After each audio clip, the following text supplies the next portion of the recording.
Hello students, your instructor here, John Medula, with another screencast, this one in Flash. Going to be using some Actionscript, and this one is about how to register a button to do a really simple thing, which is play. Simply play on the main timeline. They can of course do much more intricate things, but we'll get into that later in lessons.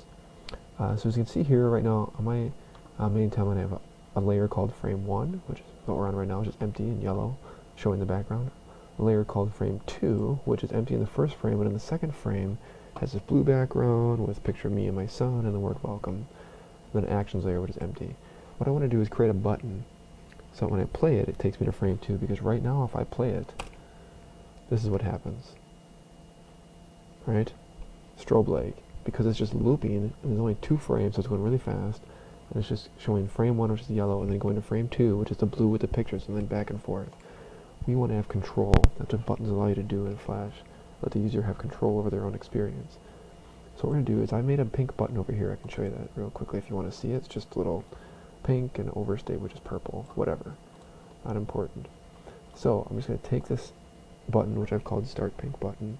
Notice the use of camel case, and I'll drag it onto the main timeline. I could resize this if I want to, but I'll leave it big right now so it's easier to see. Now, if I test this movie out, it still doesn't change anything, right? Because I haven't told the button to do anything. I haven't what's called register the button. So to register the button, once I bring it onto the timeline in the right layer that I want, in this case I want on the layer I called frame 1, I'll click on this, then I'll go to my properties panel. And notice that it's called a button, that's good. It's an instance of Start Pink Button, that's good. But it has no instance name. I need to give it an instance name. So I'm just going to call this Pink Enter. Now if you want, you can call it the same exact name as the name of the button symbol. In this case I would call it Pink Enter. Hit enter to lock that in. And then what I'm going to do is once I've got that, I'm going to save it of course.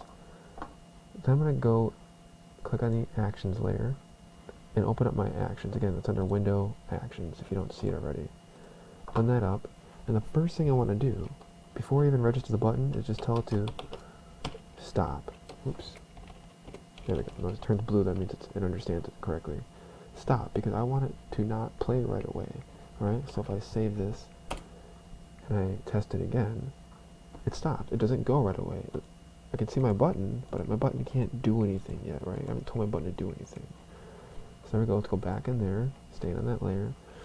And I enter down. You can enter once or twice. I'll enter twice just so it's easier to see. And now I'm going to start actually registering the button. And Actionscript uses what's called dot syntax. So I'm going to start with the name of the button, which is pink, enter, dot. I'm going to add event listener. Notice it turns blue. That means it's a command that Flash understands. Parenthesis, mouse, event. Notice it's blue again, dot. And I'll get a whole number of options, a number of things you can do with buttons. The most common one, of course, is click. You can either type it in or select it from the menu. And then I'm going to go to comma, and then I'm going to give, so I have a name for my button, which is pink enter, or I should say the name for the instance of the button, which is pink enter. Now I need a name for a function. In other words, I want it to take me to frame 2, so I'll just call this go to frame 2. Alright, parenthesis, semicolon. So I've defined the button, now I need to define that function, which is called go to frame 2.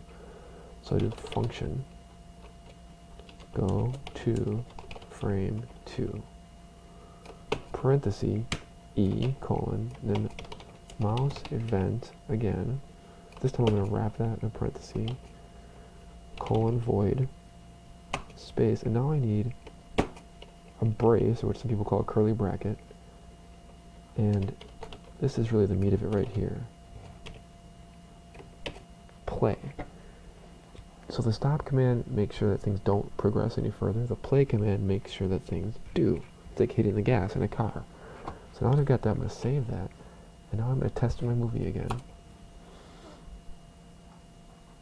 You can see here, it stops, that's good. The button interacts. If I click it, it takes me to frame 2. But the problem is, it took me to frame 2 just for one frame, 1/15 of a second, then it took me right back, because it loops. So to fix it, I'm going to go up here and put a stop command in here. Alright, so I've done that. Now I can test it one more time.